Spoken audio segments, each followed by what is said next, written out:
Hello student, welcome to YouTube study. आज की इस वीडियो में यूपी बोर्ड क्लास 12 के बच्चों के लिए केमिस्ट्री से मोस्ट इंपॉर्टेंट क्वेश्चन लेकर आ चुके हैं। अगर आप बोर्ड एग्जाम 2023 देने वाले हैं तो आज की इस वीडियो को पूरा अच्छे से देखिएगा, क्योंकि इस वीडियो में देखिए हम आपको रासायनिक बलगतिकी वाला जो 4 नंबर चैप्टर है केमिस्ट्री का, इससे महत्वपूर्ण क्वेश्चन लेकर आए हैं। और आज की इस वीडियो में 6 क्वेश्चन लेकर आए हैं, और ये जो 6 क्वेश्चन बताने जा रहा हूँ इस वीडियो में, ये बोर्ड एग्जाम 2020 में 2022 में रिपीटेड क्वेश्चन, यानी कि बार बार क्वेश्चन ये पूछे जाते हैं। इसलिए आज की वीडियो काफ़ी इंपॉर्टेंट है, इसको अंत तक देखिएगा। अगर आप बोर्ड एग्जाम देने वाले हैं तो वीडियो को लाइक कर दीजिए, चैनल पर नए तो सब्सक्राइब करके जुड़े रहिए, और आपको पीडीएफ भी प्रोवाइड करेंगे, तो वीडियो अंत तक देखिएगा। पहला नंबर जो इसमें क्वेश्चन रखा गया है सबसे इंपॉर्टेंट रखा गया है। देखिए, अभिक्रिया के औसत वेग एवं ताक्षणिक वेग को परिभाषित कीजिए। ऐसे ही पेपर में पूछेगा कि अभिक्रिया के औसत वेग को बताइए तथा ताक्षणिक वेग को भी परिभाषित कीजिए। तो एक एक को पहले देखेंगे, अच्छे से समझिएगा, याद कर लेना है इसी वीडियो के थ्रू। आप अपनी बोर्ड एग्जाम की जबरदस्त तैयारी में लगे रहिए। देखिए, औसत वेग क्या है? किसी समय, ध्यान से समझिएगा कि किसी समय अंतराल में अभिकारक, यहाँ पे अभिकारक या उत्पाद की सांद्रता में हुए परिवर्तन को अभिक्रिया का औसत वेग कहते हैं। एक बार फिर से समझिएगा, औसत वेग का मतलब क्या होता है कि किसी समय अंतराल में, मान लीजिए कोई समय है और उस समय अंतराल को आपने नोटिस कर लिया, तो किसी समय अंतराल में अभिकारक या उत्पाद, अभिकारक कह लो या उत्पाद कहो, एक ही चीज है। किसी समय अंतराल में अभिकारक या उत्पाद के सांद्रता में, किस चीज में, उसके उत्पाद जो बनेगा उसके सांद्रता में हुए परिवर्तन, मतलब जो बदलाव आएगा उसी बदलाव को अभिक्रिया का औसत वेग कहते हैं। एक एक पॉइंट को अच्छे से तैयारी कर लीजिए, क्योंकि समय जो है काफी कम बचा है, और आप लोग अच्छे से एक एक वीडियो को देख करके तैयारी में लगे रहिए। यहाँ पे देखिए, ताक्षणिक वेग किससे कहते हैं, ये भी आप कक्षा 9th में पढ़े होंगे विज्ञान में। तो देखिए, ताक्षणिक वेग क्या है? किसी निश्चित या विशिष्ट, किसी निश्चित मतलब फिक्स होता है, तो किसी निश्चित या विशिष्ट समय पर अभिकारक या उत्पाद के सांद्रता में हुए परिवर्तन को अभिक्रिया का ताक्षणिक वेग कहते हैं। एक बार अच्छे से इसको समझिए कि ताक्षणिक वेग क्या होता है। तो किसी निश्चित या विशिष्ट समय, मान लीजिए कोई समय जो है एकदम निश्चय है कि ये जो समय है 5 मिनट का लेगा, तो वही उसी को निश्चित समय बोलते हैं। तो किसी निश्चित या विशिष्ट समय पर अभिकारक जो हम बना रहे हैं उसको बोलते हैं अभिकारक। अभिकारक या उत्पाद में सांद्रता में हुए परिवर्तन को अभिक्रिया का ताक्षणिक वेग कहते हैं। अच्छे से रिवीजन कर लीजिए। अब नेक्स्ट क्वेश्चन जो देखने वाले हैं ये 5 नंबर का पेपर में आता है, और इस बार भी पेपर में 5 ही नंबर का आएगा, तो इसको अच्छे से समझिए। अभिक्रिया का वेग क्या है? पहले पूछेगा कि अभिक्रिया का वेग क्या है, और अभिक्रिया के वेग को प्रभावित करने वाले कौन कौन से कारक हैं उसको बताइए। तो यहाँ पे पहले समझेंगे कि अभिक्रिया का वेग किससे कहते हैं, और उनकी कारक को लास्ट में देखेंगे। तो ये 5 नंबर का इंपॉर्टेंट क्वेश्चन है। चलिए, सबसे पहले समझेंगे अभिक्रिया का वेग किससे कहते हैं। तो देखिए, एकांक समय में जो समय है वो एकांक लिया गया है। मान लीजिए कि 5 मिनट का है या 10 मिनट का, लेकिन जो समय है एकांक है। तो अभिक्रिया का वेग को बोलेंगे, परिभाषित करेंगे कि एकांक समय में अभिकारक या उत्पाद की सांद्रता में हुए परिवर्तन को अभिक्रिया का वेग कहते हैं। यहाँ पे तो ये तो समझ लिए। अब देखिए, जिसे हम dx/dt से भी व्यक्त करते हैं, ठीक है ना, जिसे हम dx/dt से भी व्यक्त करते हैं, जिसे अभिक्रिया का वेग कहते हैं। समझ में आया ना? अब देखिए, अब प्रभावित करने वाले उनको कौन कौन से कारक हैं। जैसे अभिक्रिया के वेग को प्रभावित करने वाले कारक, ध्यान समझिएगा, अभिक्रिया के वेग को प्रभावित कौन कौन से कारक करते हैं। फर्स्ट नंबर, पहले देखिए, अभिक्रिया के वेग को प्रभावित करने वाले कारक निम्नलिखित हैं। पहला नंबर, ये जो क्वेश्चन है 5 नंबर का पेपर में पूछा जाता है, इसलिए अच्छे से तैयारी कीजिएगा। ताप का प्रभाव, पहला तो प्रभाव जो है इसका ताप का प्रभाव है कि जब किसी अभिक्रिया का ताप बढ़ाया जाता है तो अभिकारक अणु ऊर्जा लेकर उत्तेजित अवस्था में आ जाता है, जिससे प्रभावित टकरों की संख्या बढ़ जाती है, जिसके फलस्वरूप अभिक्रिया का वेग भी बढ़ जाता है, जिसे हम ताप का प्रभाव कहते हैं। समझिए, एक बार फिर से रिपीट कर रहा हूं इस चीज को कि ताप का प्रभाव क्या होता है। देखिए, कोई भी चीज, वस्तु जो हीट होती है, तो उस हीट होने से क्या प्रभाव पड़ता है, वही ताप का प्रभाव है। कि जब किसी अभिक्रिया का ताप बढ़ाया जाएगा, जब हम किसी अभिक्रिया को करेंगे और उस अभिक्रिया को करने के लिए ताप को बढ़ाएंगे, वही कह रहा है कि जब किसी अभिक्रिया का ताप बढ़ाया जाता है तो अभिकारक जो उसमें बन रहे हैं उसके अणु ऊर्जा लेकर के उत्तेजित अवस्था में आ जाते हैं। मतलब जैसी ऊर्जा मिलेगी तो वो एकदम खलबला जाएंगे और उत्तेजित अवस्था में आ जाएंगे, जिससे प्रभावित होकर टक्करों की संख्या बढ़ जाती है, आपस में टकराने लगेंगे जैसे ही ताप बढ़ाएंगे, और जिसके फलस्वरूप क्या होगा कि अभिक्रिया का वेग जो है बढ़ जाएगा, उसे ही ताप पर प्रभाव पड़ता है। आगे जो है इसका अभिकारक क्या प्रभाव पड़ेगा, दाब का प्रभाव। अब देखिए ताप का प्रभाव था, अगला जो है ये दाब का है। तो दाब का प्रभाव क्या होता है, दाब बढ़ने से गैसीय अणु निकट आ जाते हैं और जिसके फलस्वरूप परस्पर टकराने की, देखिए एक बार फिर से पढ़िए, दाब का प्रभाव क्या है कि दाब जैसे ही बढ़ाएंगे तो गैसीय अणु जो है निकट आ जाते हैं, गैस से जो अणु बनेंगे वो आपस में पास पास आ जाते हैं और जिसके फलस्वरूप परस्पर मतलब एक दूसरे से टकराने की कोशिश करने लगते हैं, यानी एक दूसरे से टकराने की संभावना बढ़ जाती है, जिससे अभिक्रिया का वेग भी बढ़ने लगता है। ठीक है, तो समझ में आ रहा है। अगला है सांद्रता का प्रभाव। इस सांद्रता क्या है, इसका प्रभाव क्या होता है, ये चीजें समझिए। देखिए जब किसी अभिक्रिया में बाहर से कोई पदार्थ मिलाया जाता है, कि जब हम किसी अभिक्रिया में बाहर से कोई पदार्थ को मिला देंगे तो अणुओं की जो संख्या होगी बढ़ने के फलस्वरूप प्रभावी टक्करों की संख्या बढ़ जाती है और जिससे अभिक्रिया का भी वेग बढ़ने लगता है, इसी को बोलते हैं सांद्रता का प्रभाव। समझ में आ रहा है ना, ऐसे ही बोर्ड एग्जाम में लिखिएगा टू द पॉइंट अच्छे से। आगे देखिए उत्प्रेरक का प्रभाव। उत्प्रेरक का प्रभाव इसको भी हेडिंग डाल के लिखिएगा कि अधिकांश उत्प्रेरक अभिक्रिया के वेग को बढ़ा देते हैं, किंतु कुछ ऐसे उत्प्रेरक हैं जो अभिक्रिया के वेग को घटा देते हैं, तो ये उत्प्रेरक का प्रभाव कहलाता है। और ये जो आप क्वेश्चन पढ़े हैं ना, ये 5 नंबर का आता है। कितने नंबर का, 5 नंबर का। पूछिएगा कि अभिक्रिया का वेग क्या है। ठीक है, ये तो आपने सिंपल तरीके से इसका परिभाषा लिखवा दिया मैं यहाँ पर। ठीक है, लेकिन अभिक्रिया के वेग प्रभावित करने वाले कारक कितने थे, तो 5 थे बताया थे मैंने। कितने, 5 मतलब कारक, यहाँ पे सॉरी 4 मतलब बताया था।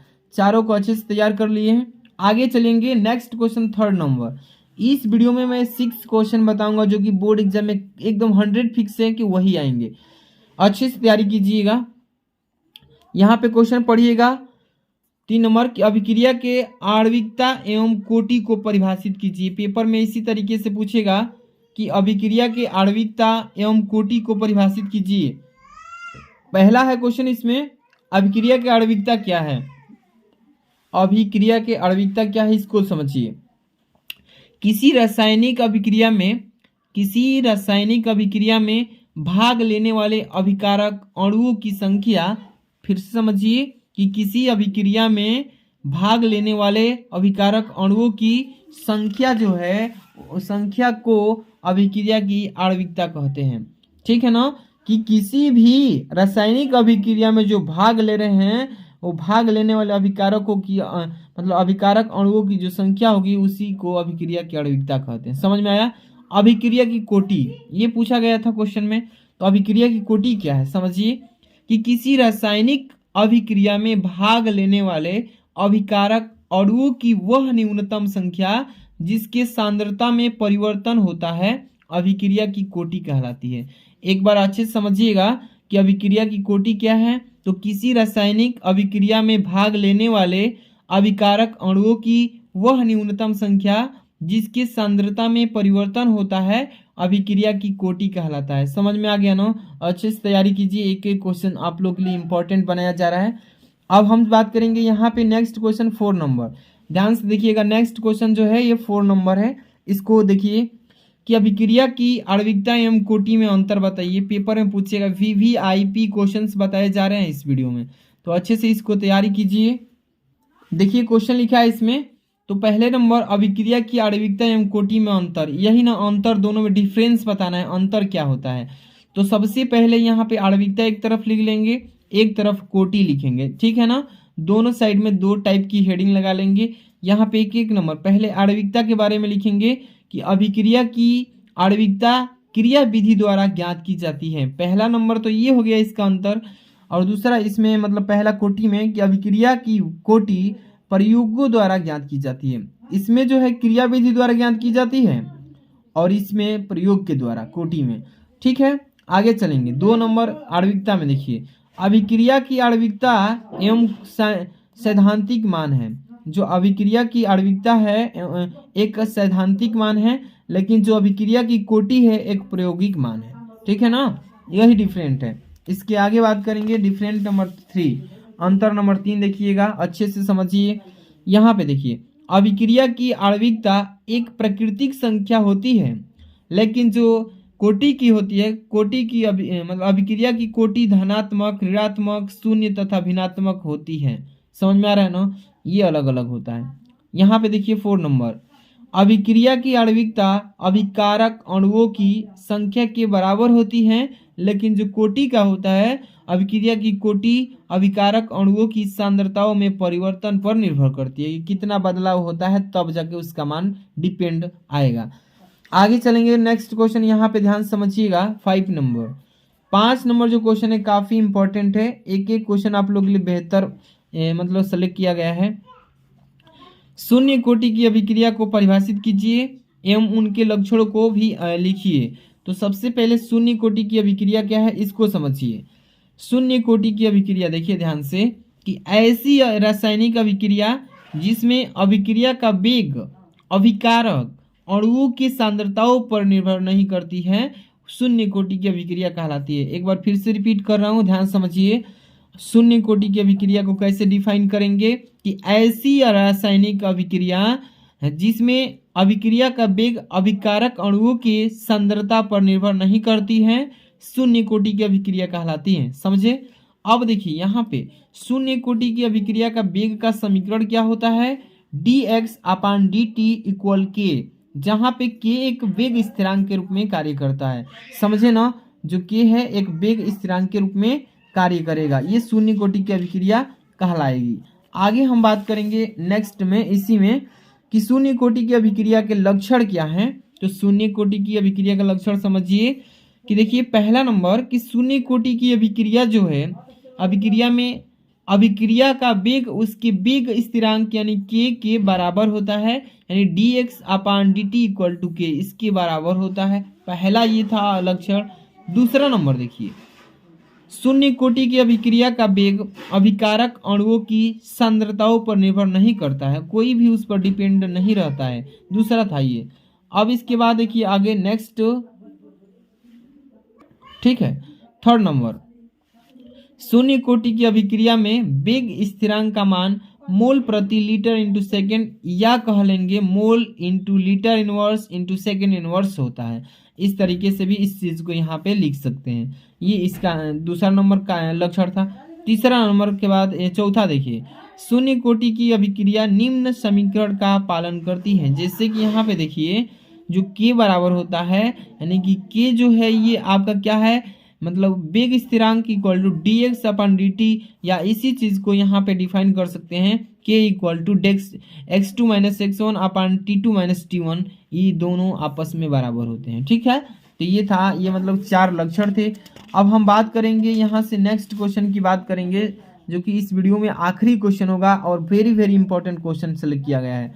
यहाँ पे देखिए 6 नंबर क्वेश्चन, प्रथम कोटि की अभिक्रिया को परिभाषित कीजिए एवं उनके लक्षणों को भी लिखिए। प्रथम कोटि की अभिक्रिया क्या है, उसको लिखना है, परिभाषित करना है। ठीक है, चलिए प्रथम कोटि की अभिक्रिया क्या है, ऐसी रासायनिक अभिक्रिया जिसके मतलब जिसके वेग अभिकारक, जिसका वेग यहाँ पर जिसकी अभिक्रिया का वेग अभिकारक के सांद्रताओं के प्रथम घात के समानुपाती होता है, आप प्रथम कोटि की अभिक्रिया कहलाती है जिससे। ठीक है, आगे चलेंगे, ध्यान से देखिएगा। प्रथम कोटि की अभिक्रिया के लक्षण, इसका भी लक्षण समझिए। प्रथम कोटि की अभिक्रिया का लक्षण क्या होता है, ये चीजें सभी इंपॉर्टेंट हैं। पहला नंबर, कि प्रथम कोटि की अभिक्रिया का वेग समीकरण निम्न है। पहला नंबर कि dx/dt = k × a होता है। ठीक है, कोष्टक में। दूसरा नंबर ध्यान से देखिए, कि प्रथम कोटि की अभिक्रिया में वेग स्थिरांक यानी k का मान प्रति सेकंड होता है मात्रक। ठीक है, ये इसका दूसरा लक्षण है।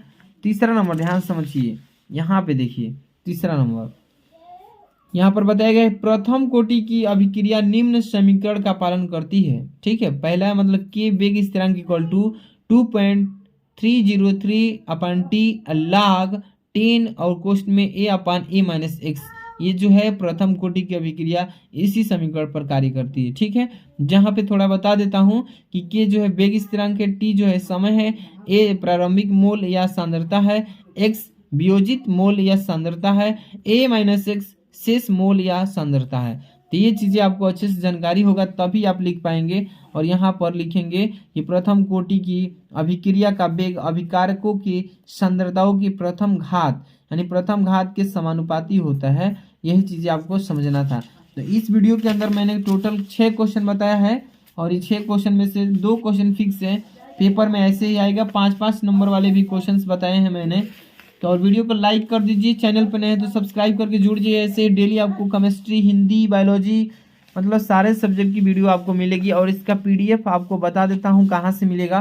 तो इस वीडियो के डिस्क्रिप्शन में जाएंगे, एरो पर क्लिक करके तो वहाँ पे जाएंगे तो टेलीग्राम ब्लू लिंक से लिखा होगा, उस पर क्लिक कर लीजिए। डाउनलोड नहीं किए तो डाउनलोड करके जुड़े रहिए, वहाँ पे सेंड कर दिया जाएगा पीडीएफ। मिलते हैं नेक्स्ट वीडियो में। Thanks for watching.